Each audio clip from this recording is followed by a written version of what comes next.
Is the pharmacist here your boss? I am the pharmacist. And the boss. You own this place? Yes, for 3 years. Huh. Right, sure. Well, like I said, I need those records. Now. And as I said, those records are protected by HIPAA. Legally, I cannot show them to you.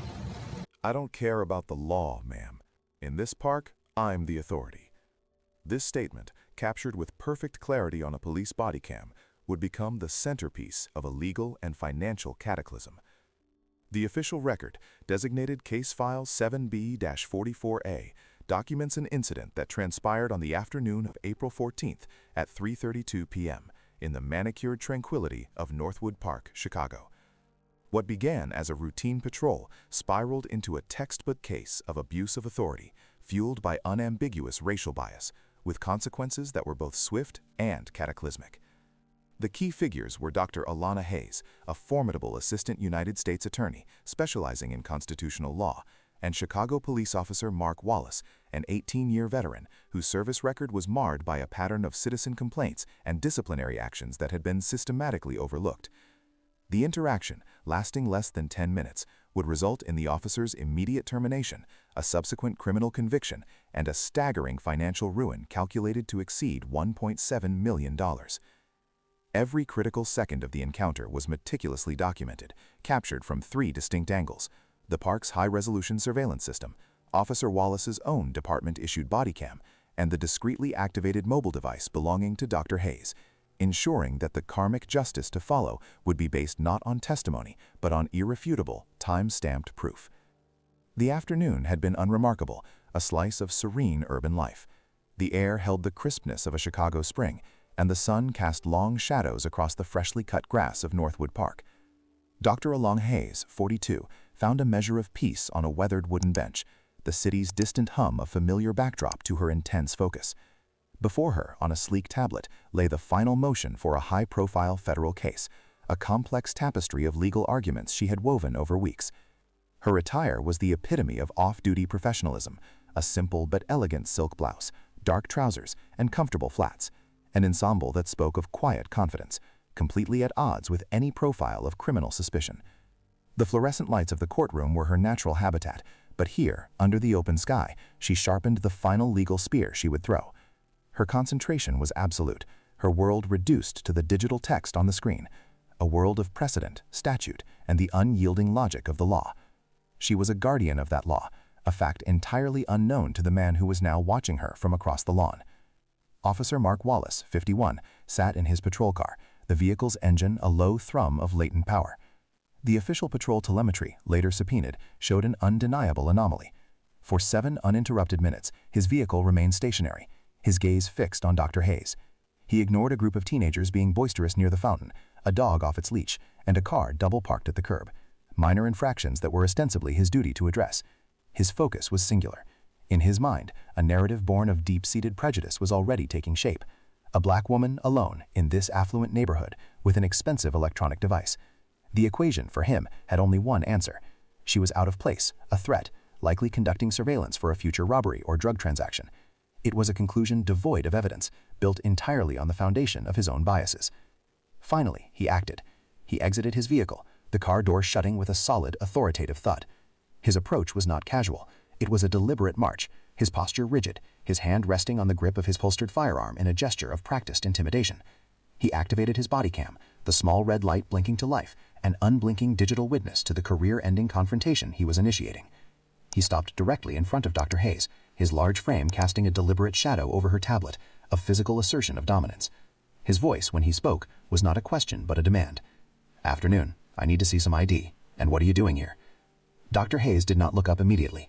She finished reading her sentence. Her mind processed his words with the same analytical detachment she applied to legal briefs. Then slowly, she raised her eyes, her expression unreadable. "Good afternoon, officer. On what reasonable suspicion are you requesting my identification? I am exercising my right to be in a public space." Her response was a perfectly calibrated legal statement, delivered with unnerving calm. It was not the fearful compliance or the angry outburst he had anticipated. It was a direct challenge, not to him, but to the legality of his action. The calm, technical precision of her language was a foreign concept in his world of command and control. He saw her composure not as a sign of innocence, but as the calculated insolence of someone who thought they could outsmart him. A flicker of anger ignited behind his eyes. He had initiated a public stop, and to back down now would be a public admission of error. He had two choices: de-escalate and walk away, or double down on his flawed authority. The body cam recorded the tightening of his jaw as he made the decision that would cost him everything. The officer's reaction was a study in escalated fragility. The body cam footage, later analyzed by a police psychologist for the internal affairs investigation, captured the precise moment his professional demeanor fractured. His jaw tightened, a network of veins pulsed on his temple, and his face took on a reddish hue, a stark contrast to Dr. Hayes' unwavering composure. Her calm, legally precise question had not been a request for clarification. It was a checkmate delivered in the opening move, and he knew it. But in his world, built on 18 years of street-level dominance and unexamined authority, retreat was synonymous with defeat. To walk away now, especially with a few park-goers beginning to glance over, would be a public emasculation. He chose to double down, manufacturing a justification on the spot. He took a half step forward, a subtle invasion of her personal space, and his voice rose in volume and pitch, shedding its initial veneer of officialdom and adopting a more aggressive, accusatory tone. "Ma'am, you are in a high-crime area, and you fit the description of a suspect wanted for electronic device theft." The statement was a complete fabrication. The official dispatch logs, later subpoenaed, confirmed there was no such BLO alert, no report of stolen electronics, and Northwood Park had a crime rate significantly below the city average. It was a lie born of desperation, a clumsy attempt to retroactively construct the reasonable suspicion he lacked. Dr. Hayes did not flinch. Her expression remained neutral, but her eyes, now fully focused on him, held the cold, analytical glint of a prosecutor dissecting a flawed testimony. She was no longer just a citizen being harassed.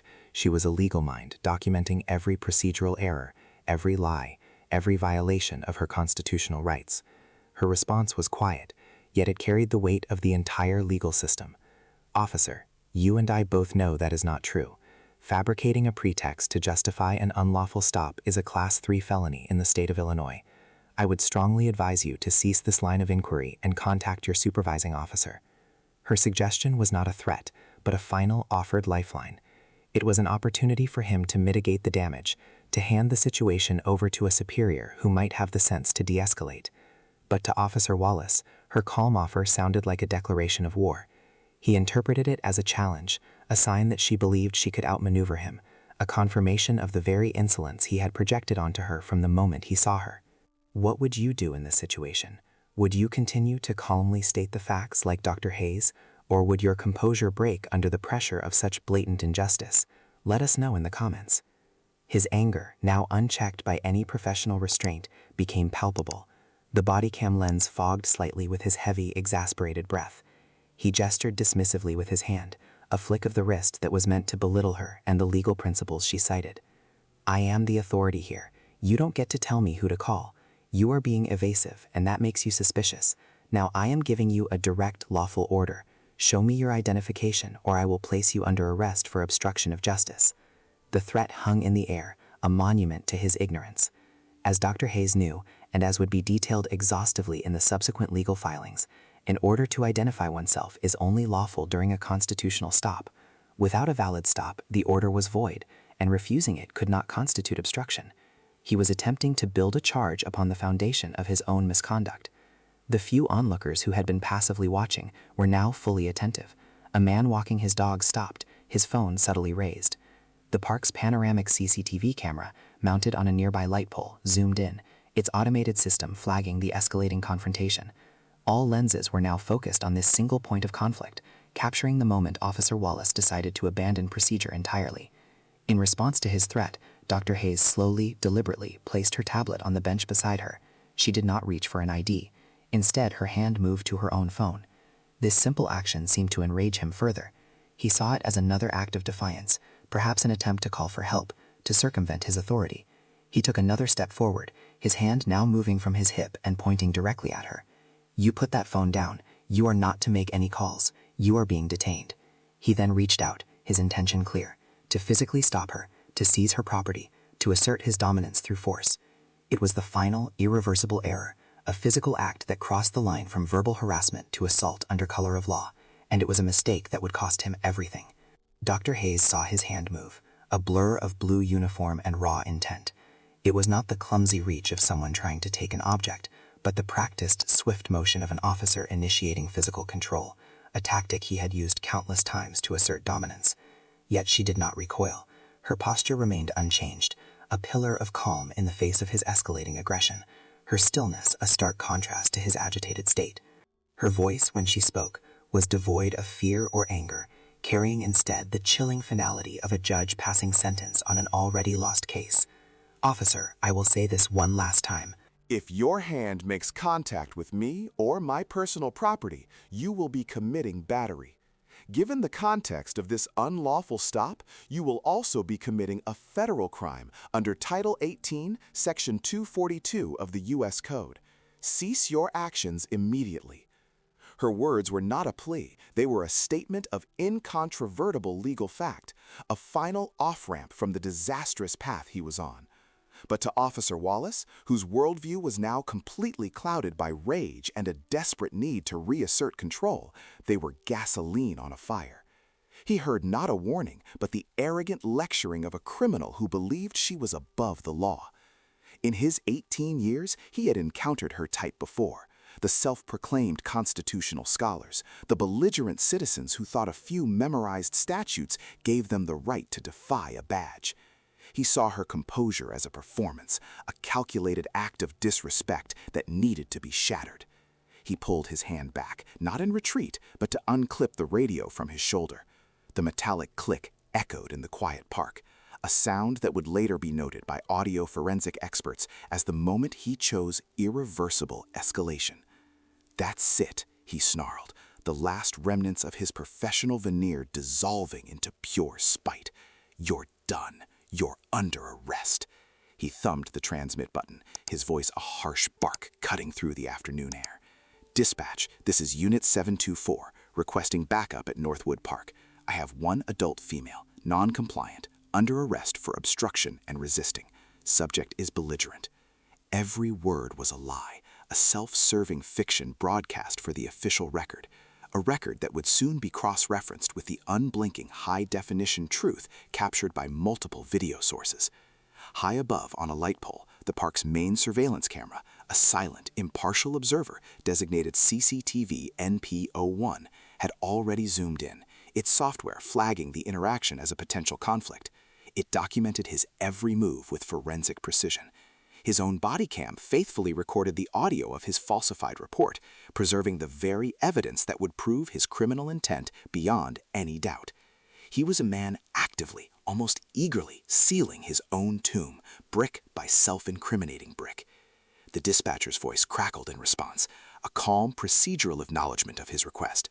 "Unit 724, backup is en route, ETA 5 minutes." The call was completed.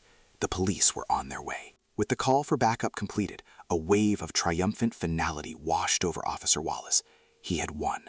The situation was contained, his authority asserted, and the non-compliant subject was moments away from being placed in handcuffs. He stood with his feet planted wide, a posture of absolute dominance, a smirk playing on his lips. The arriving units would see him in control, having single-handedly subdued a belligerent individual who dared to question his lawful commands. In his mind, the narrative for his report was already written, a textbook case of escalation due to suspect noncompliance, resolved professionally. The body cam footage, he believed, would vindicate him entirely, showing his patience in the face of her insolence. He savored the moment, the quiet hum of the park now a backdrop to his victory. The distant wail of sirens, still faint, was the sound of his vindication arriving. But Dr. Hayes did not look defeated. She did not look scared. The news of impending backup, which should have broken her resolve, seemed to have the opposite effect. Her posture, already straight, became ramrod straight. Her gaze, which had been analytical, now turned glacially cold. She made no move to run, no plea for him to reconsider.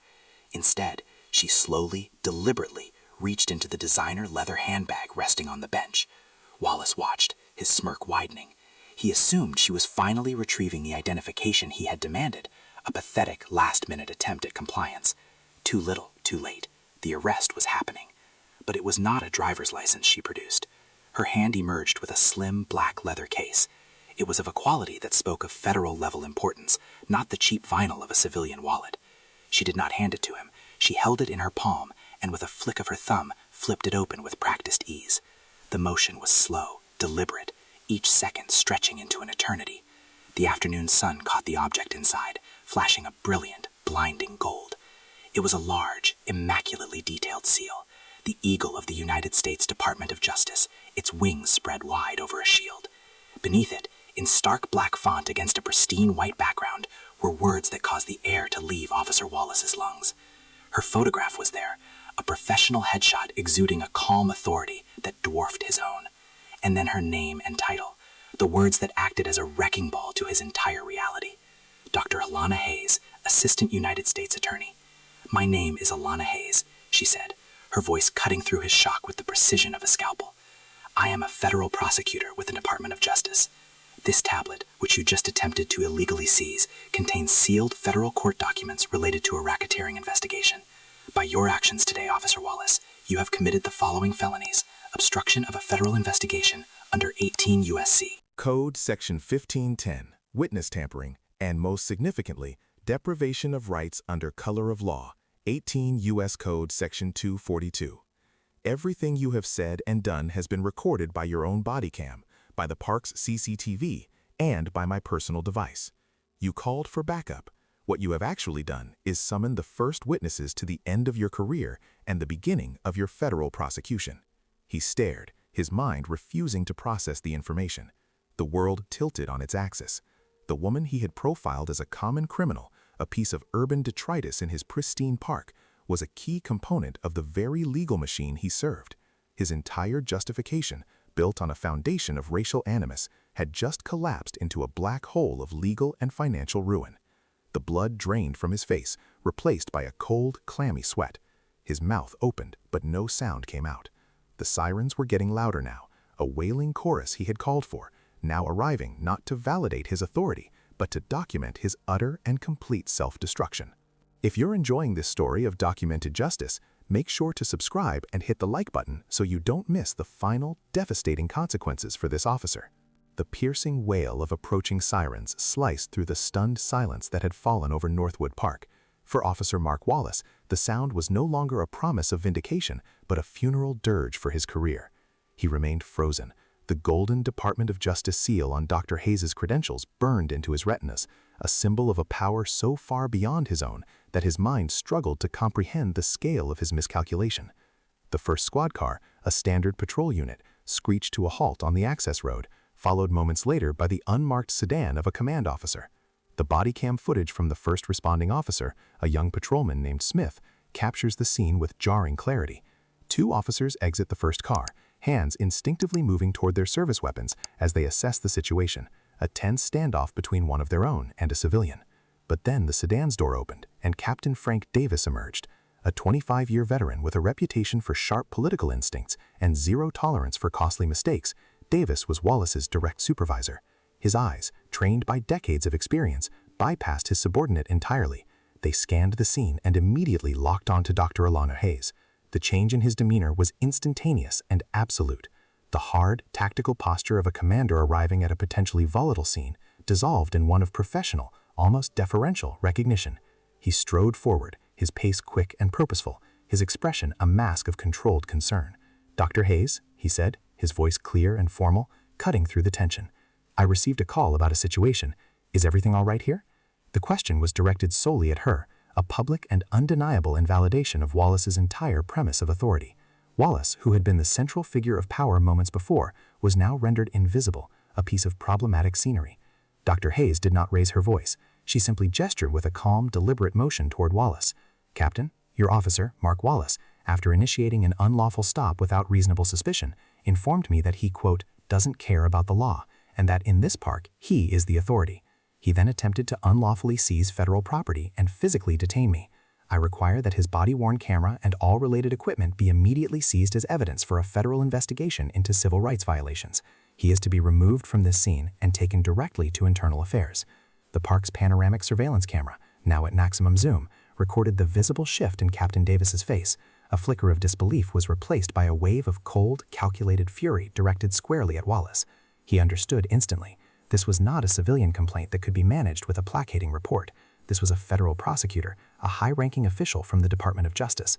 Wallace had not just made a mistake, he had lit a fire that threatened to consume the entire precinct in legal and financial ruin. Davis turned, his movements stiff with rage. "Wallace," he commanded, his voice stripped of all familiarity, now a blade of ice. "Surrender your sidearm and radio. Officer Smith, escort him to your vehicle. Now." In front of a dozen onlookers, their phones now openly recording, the man who claimed to be the ultimate authority in the park was publicly and systematically stripped of his power. Smith, avoiding eye contact, unclipped Wallace's firearm from its holster with procedural detachment. Another officer took his radio.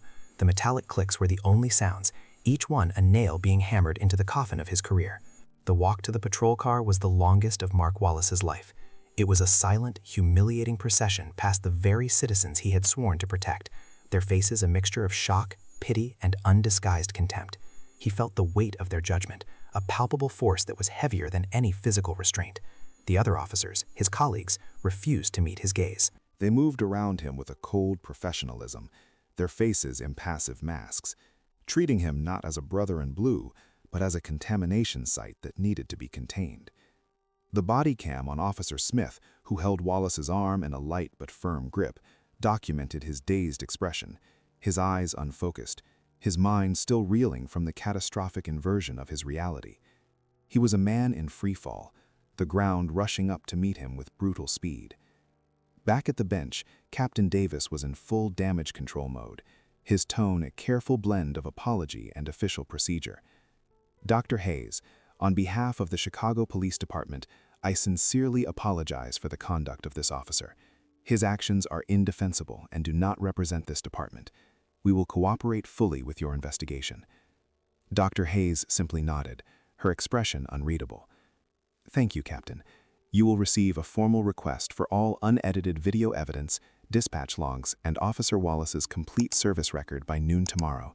Please reference federal case number US-IL-7884-CR in all correspondence." The mention of an existing case number sent another chill through Captain Davis. It confirmed his worst fear. Wallace hadn't just harassed a random citizen, he had blundered directly into an active federal matter, adding obstruction of justice to his rapidly growing list of felonies. The protocol was swift and merciless. While one officer began taking statements from the man with the dog and other witnesses, another cordoned off the bench with yellow tape, treating it like a crime scene.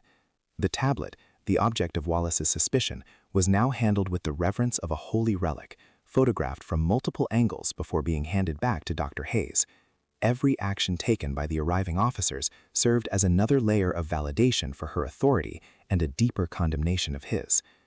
The door of the squad car shut on Mark Wallace with a heavy, final thud. Through the reinforced glass, he watched as Captain Davis spoke respectfully to the woman he had tried to arrest. He was no longer a participant in the events, he was merely evidence, a problem being managed. The engine started, and as the car pulled away, he had no way of knowing that the legal machinery was already grinding into motion.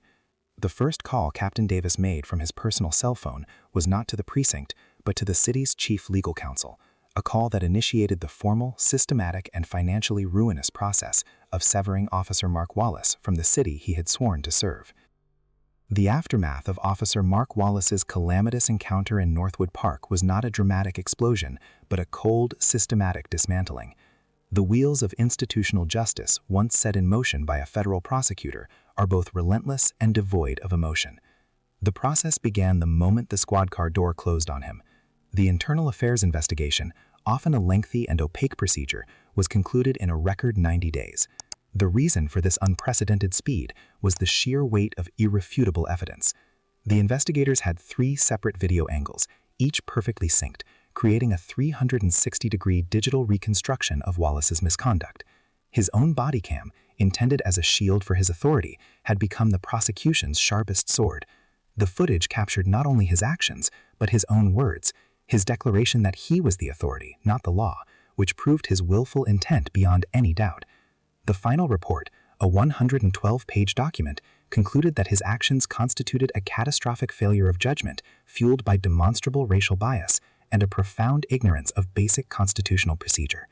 His termination hearing was a sterile, 10-minute affair in a windowless room. There was no impassioned defense, no plea for leniency. He was presented with the findings and the decision was unanimous. The termination was for cause, the most severe designation, which immediately triggered a cascade of financial consequences. The first and most immediate was the cessation of his monthly salary of $9,250, a flow of income that had supported his family for nearly 2 decades, now abruptly cut off. But that was merely the beginning. The U.S. Attorney's Office, with Dr. Hayes recusing herself to avoid any conflict of interest, moved swiftly. They charged Wallace under 18 U.S. Code Section 242, deprivation of rights under color of law. His defense attorney advised him to plead guilty, as a trial would be a public crucifixion by video evidence. He was convicted and sentenced to 4 years of federal probation, a permanent brand that would appear on every background check for the rest of his life, making any meaningful employment a near impossibility. The sentence also included a permanent nationwide ban from ever holding a position in law enforcement again, formally erasing the only professional identity he had ever known. Then came the civil lawsuit. The City of Chicago's legal department, facing a lawsuit from a sitting assistant U.S. attorney, knew a trial was unwinnable and would result in a multi-million-dollar verdict that would dominate the news cycle for weeks. They opted to settle quickly, but their strategy was one of brutal self-preservation. To demonstrate their commitment to reform and to deter future misconduct, they invoked a municipal clause that held officers personally liable for punitive damages in cases of willful misconduct. The city settled the core claim, but the court ordered punitive damages amounting to a staggering $250,000 were assigned directly to Mark Wallace. This was a debt that could not be discharged through bankruptcy. To satisfy the judgment, he was forced to sell his family home. The sale, conducted under legal duress, yielded far less than its market value, but it was enough to pay the court. This, combined with the $75,000 in legal fees he had incurred defending himself in 3 separate proceedings, completely wiped out his life savings and any equity he had built. The final, crushing blow was the forfeiture of his pension. His for-cause termination for felonious conduct rendered his 18 years of contributions and service null and void. An actuarial analysis, later filed as part of his financial ruin documentation, calculated the total estimated loss of his future pension benefits at $1.4 million. In the span of 6 months, Mark Wallace went from a homeowner with a secure job and a comfortable retirement to a convicted felon with no income, no assets, and a debt of over $1.7 million in total losses and forfeited future earnings. His social circle evaporated. Former colleagues crossed the street to avoid him. His name became a cautionary tale whispered in precinct locker rooms, a synonym for career suicide. In stark contrast, Dr. Alana Hayes continued her work with renewed purpose. The incident, while personally offensive, became a powerful teaching tool. 6 months later, she stood before a lecture hall filled with new police academy cadets. On the large screen behind her, the body cam footage from Northwood Park played in stark, high-definition silence. She used Wallace's every mistake, every biased assumption, every illegal order as a lesson in what not to do. Her voice was calm and academic as she explained the legal and financial ramifications of his actions, presenting the case not as a story of personal victory, but as a clinical study in the catastrophic cost of prejudice. Justice, in this case, was not an abstract concept. It was a meticulously documented, financially quantified, and utterly irreversible reality. Did Mark Wallace ever truly comprehend the depth of his error, or did he simply lament his bad luck at choosing the wrong person to harass? Does a man who declares himself above the law ever learn to respect it? Perhaps the answer is irrelevant. The scales of justice are not balanced by an antagonist's regret, but by the cold, hard certainty of their consequences. Have you or someone you know ever witnessed a situation where someone in a position of authority so clearly overstepped their bounds? Share your story in the comments below, and if you believe in the power of documented justice, share this video with others.